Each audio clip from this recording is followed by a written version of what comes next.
Hola, gracias por venir, gracias por estar acá y escuchando estas palabras que le voy a decir. Voy a ser muy breve, voy a tratar de no hablar del restaurante, lo cual es bastante difícil para mí. No vine a hablar acerca del Buragó, sino que quería contarles algo muy importante. Ustedes saben que cualquier lugar del mundo que dé de comer, ¿cierto?, a otras personas, para que sea de muy buena calidad o para que sea algo realmente, da lo mismo si es barato, si es caro, esto es ajeno.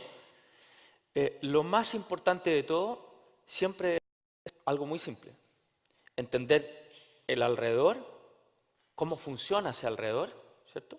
Y entender de dónde viene la persona que está sirviendo la comida. O sea, si yo estoy dando de comer, ¿de dónde vengo? Esto que es muy básico. Cuando yo era joven, estaba comenzando mi carrera, no teníamos esto, no lo teníamos en Chile. Y pasaban cosas muy, muy curiosas. En algún minuto, la primera vez que entré a trabajar en una cocina en Chile, probablemente debe haber sido una de las experiencias más decepcionantes. En aquel entonces, el escenario gastronómico era totalmente distinto al que ustedes conocen hoy en día. Y parecía ser culturalmente totalmente diferente, a pesar que no fue hace tantos años.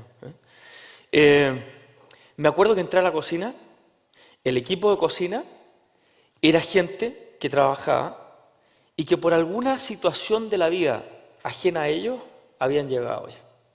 ¿A qué me refiero con esto? Que alguno podría haber estado escribiendo, trabajando en una construcción, cortando el pasto, haciendo cualquier otra cosa, lo que quisiera, pero por alguna de esas razones la vida se encargó de dejarlos dentro de una cocina. Y yo, como buen muchacho de 20 y algo, tenía esas ganas de poder aprender. Y sentía que eso no estaba ahí. Es más, el chef era un tipo normalmente muy culto, que tenía una desconexión absoluta con el equipo, probablemente incluso en algunos casos, no en todos, un nivel de educación muy, muy superior, ¿no? O incluso tenía un desplante distinto al equipo.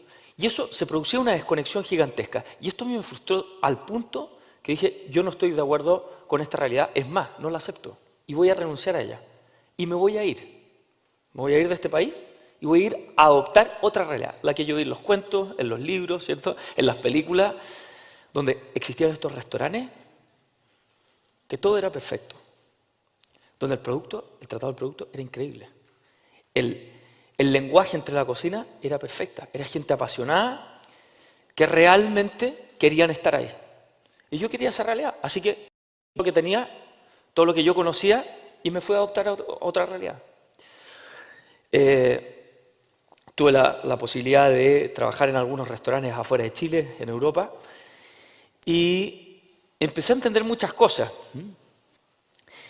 Principalmente empecé a entender ese alrededor, no siendo mi país, ¿verdad? Empecé a hablar, todos mis compañeros de equipo eran gente que venía de Japón, de India, de Estados Unidos, de Brasil, de todos lugares del mundo, y estábamos todos juntos en esta. Cuando volví a Chile, tuve la oportunidad de muchos puestos, qué sé yo, y montamos este restaurante muy chiquitito, no quiero entrar en detalles, pero fue un proceso muy catastrófico económico para un restaurante durante muchos años. Alguno pensaría que tengo socio, no lo tengo, no tengo socio. Y esto no sé si es bueno o malo, ¿eh? Las sociedades son fantásticas, no quiero decir que son negativas ni mucho menos, pero en ese minuto atravesamos como restaurante por el peor castigo que un cocinero puede atravesar. Tener un restaurante vacío prácticamente y llevarlo a la quiebra. Da lo mismo la cantidad de ideales, ¿cierto?, que yo pudiera tener, da lo mismo la cantidad de oficio que pudiera tener, las ideas que pudiera tener, el nivel de servicio que podía dar, porque tuvimos un restaurante vacío durante 6 años. Pero en una actitud casi bipolar tuvimos la suerte, ¿cierto?, de entrar en un proceso de aprendizaje muy importante. que está vinculado a ese entender. Al entender de dónde vengo, qué es lo que soy y cómo funciona mi alrededor. De qué manera funciona mi alrededor. Esto es muy importante. Entonces, nos empezamos a dar cuenta que a pesar, ustedes ven el país, ¿cierto? Un país muy largo, con una costa increíble, ¿cierto? La montaña, los Andes al otro lado, con una biodiversidad natural probablemente única en el mundo. Y nos empezamos a dar cuenta que vivimos de espalda al mar, los chilenos. No, pero ¿cómo? Oye, si todos conocemos los productos del mar, es que empezamos a entender y a conocer cientos, millones de ingredientes que ningún chileno, ninguno de nosotros, incluso en el restaurante, conocíamos. Y comenzó nuestra aventura, el proceso real. Cómo funcionaba Chile hasta ese momento, en la cocina también. La cocina era uno más de estos, ¿verdad? De esto obedecía ese patrón. Nosotros vendíamos la materia prima, otro país la compraba, generaban conocimiento y nosotros lo volvíamos a comprar. Un modelo económico perfecto. Es más, otros países querían venir a copiarlo, porque funcionaba un país chiquitito, ¿cierto? Se había buscado la vida, la forma de hacer las cosas bien. Lo hacíamos. Pero este proceso, como todos los procesos, tiene cosas positivas y otras negativas. Una de ellas es que te hace estar de espalda, te tapa los ojos, no te permite ver, ¿cierto? Y con el tiempo nos empezamos a dar cuenta que también estábamos de espalda a la montaña y a nuestro territorio. Y empezamos a descubrir y a aprender a una velocidad gigantesca. Para resumirle un poco la historia, esto es igual que una película. Un día llegó el crítico más importante del mundo y el restaurante cambió. Pasamos de tener el día anterior 5 personas, al día siguiente el restaurante lleno por meses, ¿no? Empezamos a aparecer las listas, este súper restaurante. No, ojo, no vayan a pensar que al día siguiente empezamos a cocinar mucho mejor. Porque el tiempo siempre lo hace mejor que uno. Siempre es así, ¿no? Y empezamos, ¿verdad?, a llenarnos de cosas que jamás empezamos a imaginarnos. Empezamos a asumir responsabilidades sin querer asumirlas. Simplemente al principio queríamos hacer un catálogo para entender los ingredientes, porque se nos pasaba, ¿eh? Habían ingredientes que crecían 3 semanas al año, a 3.500 metros de altura, en un bosque, en fin. Y queríamos tenerlos en un calendario. Y empezamos a conocer gente a lo largo de todo el país. Oiga, usted, señor, ¿nos podría cortar esta manzanita silvestre de la Patagonia que es de este porte, que es única en el mundo? Mira, lo que pasa es que crece solamente 4 semanas al año. No se preocupe. Los primeros solamente medio kilo de manzana. Al 6.º año llamamos al tipo, después de que el restaurante aparece en una lista muy, muy importante. Le decimos, oiga, ¿usted podría cortarnos media tonelada? ¿Usted que tiene los corderos acá en la Patagonia? ¿Todos estos animales podrían ser para nosotros? ¿Usted, que está en el desierto de Atacama, podría juntar a todas las comunidades para que recolecten para nosotros? Entonces empezamos a tener acceso a cosas que nunca pensamos que podíamos tener acceso. Y empezamos a entender lo que éramos. Que esto fue muy tardío, lamentablemente. Si ustedes piensan, ustedes agarran el diccionario y buscan eso, ¿qué significa? Probablemente la gran mayoría de nosotros tenemos sangre mapuche.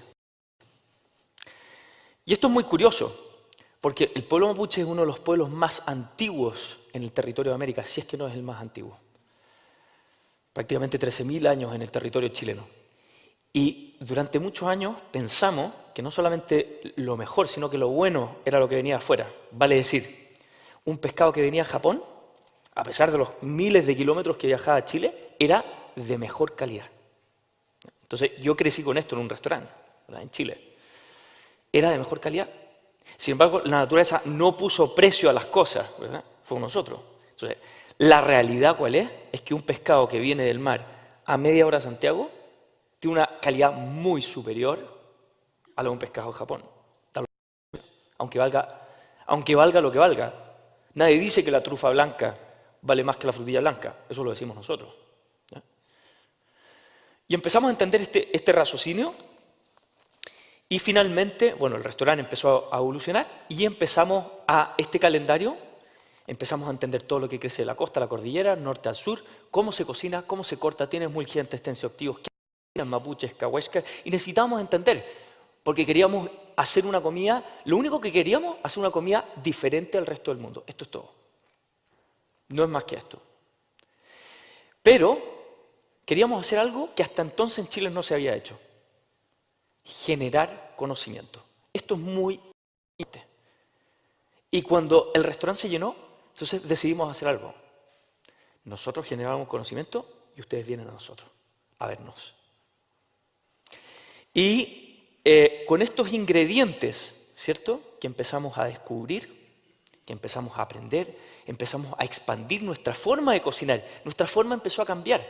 Y algo que un japonés podía hacer en un año, entonces les voy a traducir un poco el mundo de la cocina, el miso, por ejemplo, que es una pasta fermentada que ellos hacen en un año, descubrimos que la alianza entre un fruto silvestre X con podía acelerar la fermentación hasta hacerlo en 3 semanas. Se lo contamos a los japoneses y no lo creen.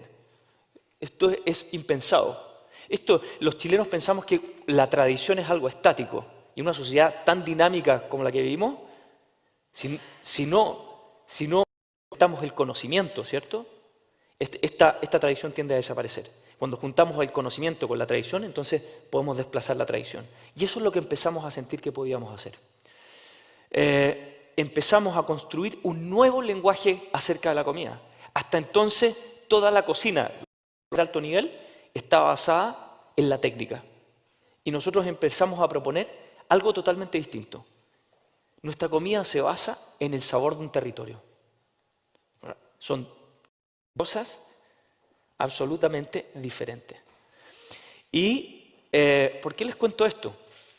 Porque estos ingredientes nos llevaron a pensar. Es decir, ¿cuál es nuestra labor? Okay, somos un restaurante, somos 54 cubiertos, es muy pequeñito, pero hemos asumido una realidad. Cambiamos, esta es la verdad. Hemos desplazado el turismo gastronómico en un país. ¿Qué significa esto? El turismo gastronómico es aquel turismo que los países más aprecian, ¿cierto? Porque son la gente que viaja, que aprecia la cultura, que la difunde y que gasta mucho. Quizás, ojo, la comida es algo muy importante para nosotros, muy, muy importante, y probablemente en el futuro para Chile lo va a ser, aún más, se los quiero mostrar ahora. Estos ingredientes que empezamos a descubrir nos llevaron a crear un centro de investigación, porque nos permitió darnos cuenta de nuestra responsabilidad. El conocimiento es solamente una herramienta.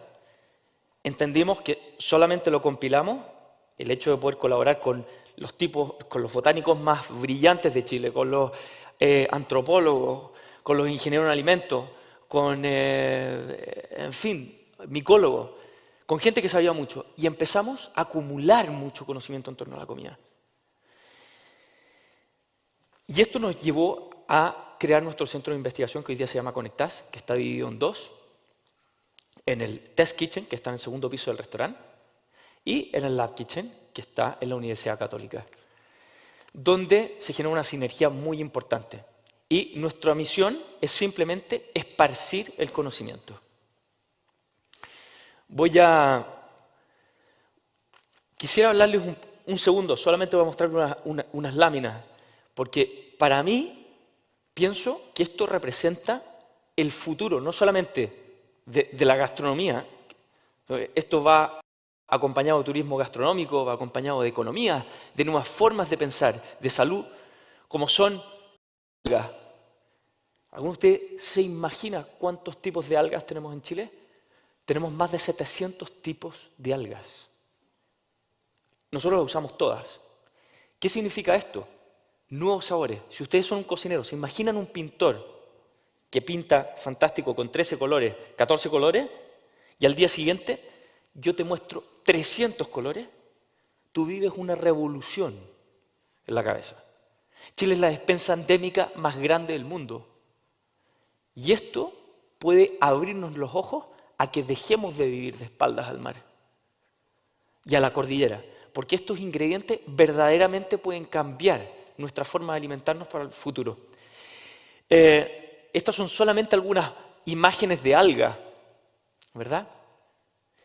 Y esto, lo que os voy a mostrar a continuación, es algo que el 90% del trabajo que hoy día hacemos en el restaurante está basado en esto. Estas son halófitas.